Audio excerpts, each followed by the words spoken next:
जय माता दी दोस्तों, स्वागत है हमारी एक नई यात्रा में। आज हम आपको लेके चल रहे हैं देवभूमि उत्तराखंड। कुछ यात्राएं सिर्फ स्थानों का परिवर्तन नहीं होती, वे आत्माओं को छू जाती हैं। एक ऐसी ही यात्रा की शुरुआत हमने दिल्ली से की। हमने दिल्ली से रात की ट्रेन पकड़ी और सुबह सुबह हरिद्वार पहुंच गए। जब हम इस पवित्र नगरी में पहुंचे तो शहर के माहौल में एक अलग सी ही पवित्र ऊर्जा महसूस हुई।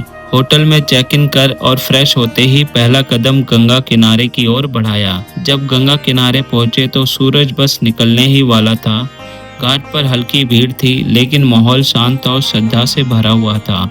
हमने चप्पलें उतारी और सीढ़ियों से नीचे उतरे और गंगा मैया को हाथ जोड़कर प्रणाम किया। पवित्र गंगा जल इतना निर्मल और ठंडा था, लेकिन फिर भी डुबकी लगाते ही जो एहसास हुआ वो शब्दों से परे था। ऐसा लगा जैसे शरीर से ही नहीं, मन से नहाए हों। सारी उलझने, सारा तनाव गंगा में बह गया हो। मन पूरी तरह शांत हो गया। लगा जैसे सारी थकान, शहर की भागदौड़ और अंदर का शोर, सारी चिंताएं और सारे पाप धुल गए हों। वो एहसास वाकई में अलौकिक था, जैसे ही गंगा मैया ने हमें अपनी गोद में ले लिया हो।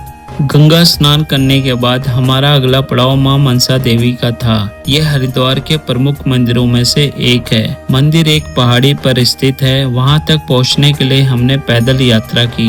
हर कदम के साथ मन में एक अलग ही उत्साह और श्रद्धा बढ़ती जा रही थी। मां मनसा देवी को मनसा इसलिए कहा जाता है क्योंकि यह देवी मन की इच्छा यानी मनोकामनाओं को पूर्ण करने वाली मानी जाती है। धार्मिक मान्यताओं के अनुसार मां मनसा को भगवान शिव की मानस पुत्री और नागराज वासुकी की बहन माना जाता है। ऐसी मान्यता है कि मां मनसा देवी श्रद्धालुओं की सच्चे मन की मुरादें पूरी करती हैं। इसीलिए श्रद्धा से लोग उन्हें मनसा देवी कहते हैं। मन से उत्पन्न मन की इच्छा पूर्ण करने वाली देवी। जैसे ही हम ऊपर पहुंचे और माता के दर्शन किए तो मन को बहुत सुकून मिला। मनसा देवी दर्शन के बाद थोड़ी देर विश्राम किया और फिर ऑटो लेके निकल पड़े चंडी देवी मंदिर की ओर। चंडी देवी मंदिर हरिद्वार के नील पर्वत की चोटी पर स्थित एक प्रमुख मंदिर है, जो देवी चंडी को समर्पित है। माना जाता है कि यहाँ पे माँ चंडी ने शुंभ निशुंभ नामक राक्षसों का वध किया था और विजय उपरांत इस स्थान पे विश्राम किया था। इस मंदिर का निर्माण 1929 में कश्मीर के राजा सुचातक सिंह ने करवाया था, लेकिन इसका पौराणिक उल्लेख आदि शंकराचार्य के समय में मिलता है।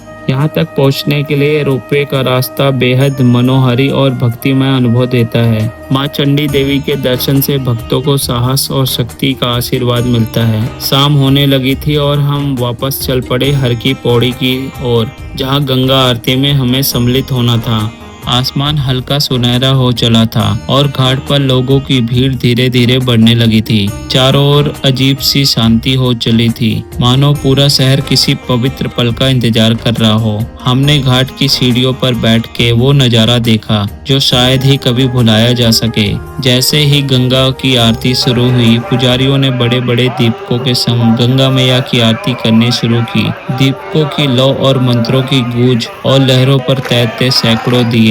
उस पल को शब्दों में पिरोना आसान नहीं। आरती के समय पूरे घाट पर एक दिव्यता छा जाती है।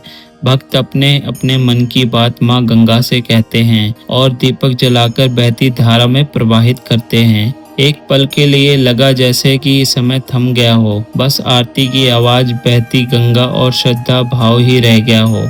यह सिर्फ एक धार्मिक क्रिया नहीं थी, बल्कि एक ऐसा अनुभव था जो भीतर तक उतर गया। अगर आप कभी हरिद्वार आए तो गंगा की आरती में अपनी यात्रा का हिस्सा जरूर बनाएं। यहाँ एक ऐसा दृश्य है जो जीवन भर आपको यादों में रोशनी की तरह चमकता रहेगा। पहला दिन हमने हरिद्वार में बिताया, जहाँ हमने गंगा मैया की आरती देखी। अब दूसरे दिन की बारी थी। इस बार कदम बढ़े ऋषिकेश की ओर। सुबह सुबह मौसम बड़ा ही सुहाना था। ताजी हवा और हल्की धूप के बीच हमने एक ऑटो बुक किया और निकल पड़े जानकी सेतु की ओर। जैसे ही नदी के ऊपर बने इस सुंदर पुल को पार किया, सामने ही हमने देखा वानप्रस्थ आश्रम। इस आश्रम का माहौल बहुत ही शांत और आध्यात्मिक था। यहाँ हमने एक फैमिली फ्लैट बुक किया, जो विशेष रूप से परिवारों को ही दिया जाता है। फ्लैट बुक करने के बाद सीधा गंगा जी में स्नान किया। बहती हुई शीतल जलधारा में उतरते ही थकान जैसे बह गई हो। स्नान के बाद हमने एक स्कूटी रेंट पे ली। अब शुरू हुआ हमारे दूसरे दिन का असली रोमांच। हमने एक खास जगह जाने का प्लान बनाया, माँ विंध्यवासिनी मंदिर। ये मंदिर ऋषिकेश के शहर से थोड़ा बाहर है, बिल्कुल जंगलों के बीच में। मंदिर तक पहुँचने का रास्ता बहुत ही खूबसूरत था।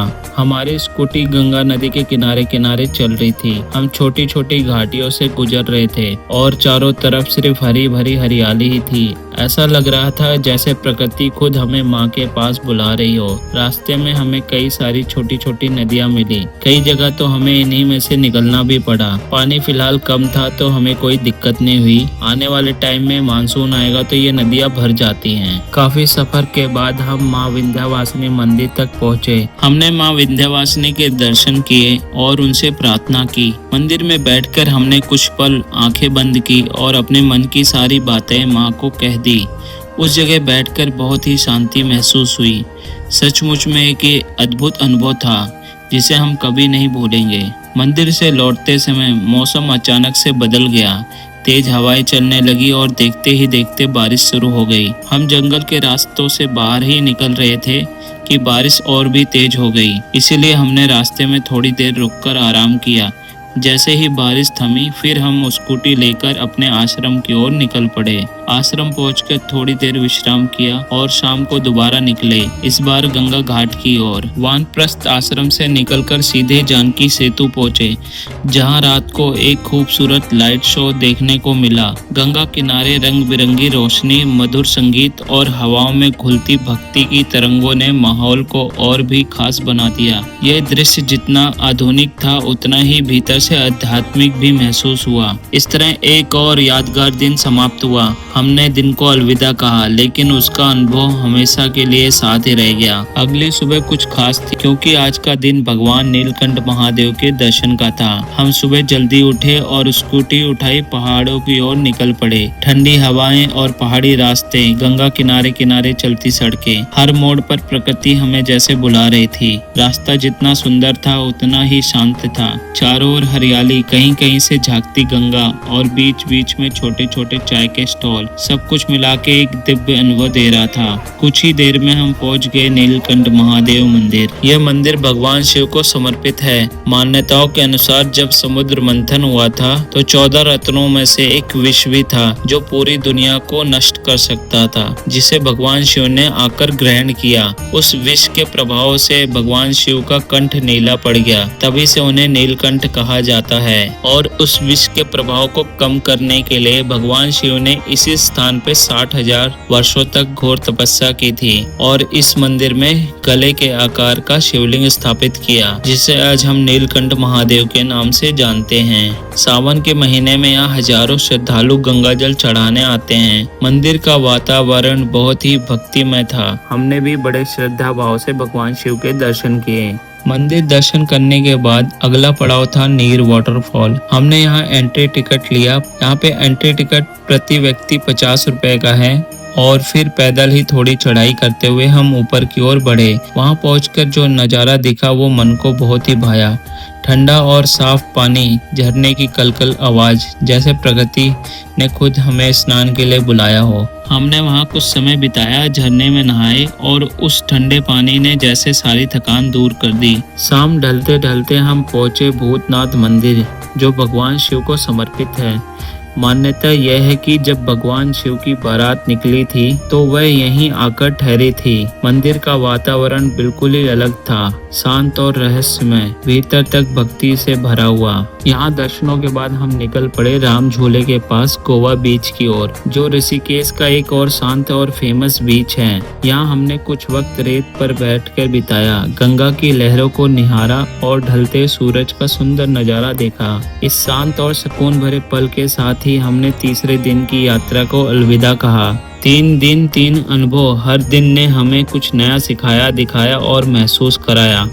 सुबह सुबह हम जल्दी उठ गए। ऋषिकेश की ताजी हवा और गंगा मैया की पुकार फिर से दिल को खींच रही थी, इसलिए सबसे पहले हम पहुंचे गंगा घाट, जहां एक बार फिर से पवित्र गंगा स्नान का सुख लिया और एक नई ऊर्जा से भर गए।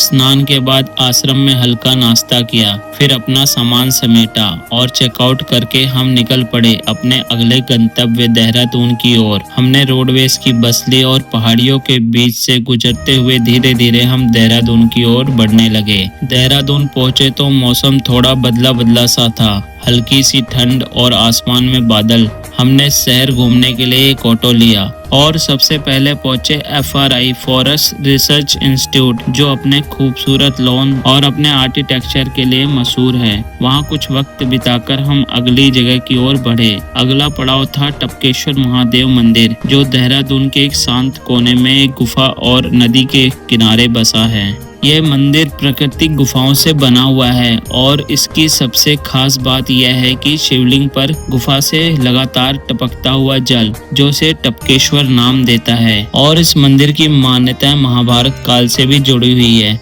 कहा जाता है कि इसी स्थान पे गुरु द्रोणाचार्य ने तपस्या की थी। यहाँ पे पूजा अर्चना करके मन को बहुत सुकून मिला। इसके बाद हम चल पड़े रोवर्स केव यानी गुपचुप पानी की ओर, लेकिन वहां पहुंचते ही मौसम ने करवट ले ली। तेज बारिश शुरू हो गई और सुरक्षा कारणों के कारण गुफा में एंट्री रोक दी गई। हम बाहर से ही उस जगह को देखकर लौट आए। थोड़ी निराशा जरूर हुई, लेकिन मौसम और पहाड़ों की ठंडी हवाओं ने उस पल को भी खास बना दिया। इस तरह धीरे धीरे हमारा चौथा दिन भी समाप्त हो गया। शाम को हमने देहरादून रेलवे स्टेशन से अपनी ट्रेन पकड़ी और दिल्ली के लिए रवाना हो गए। दिल में ढेर सारी यादें और मन में शांति और कैमरे में खूबसूरत पल समेटकर। आशा है कि आपको हमारी ये यात्रा पसंद आई होगी। अगर आपने इस अनुभव को महसूस किया हो तो इस वीडियो को लाइक करें, शेयर करें और हमारे चैनल को सब्सक्राइब करना ना भूलें। धन्यवाद। मिलते हैं अगली यात्रा में। जय मां गंगे।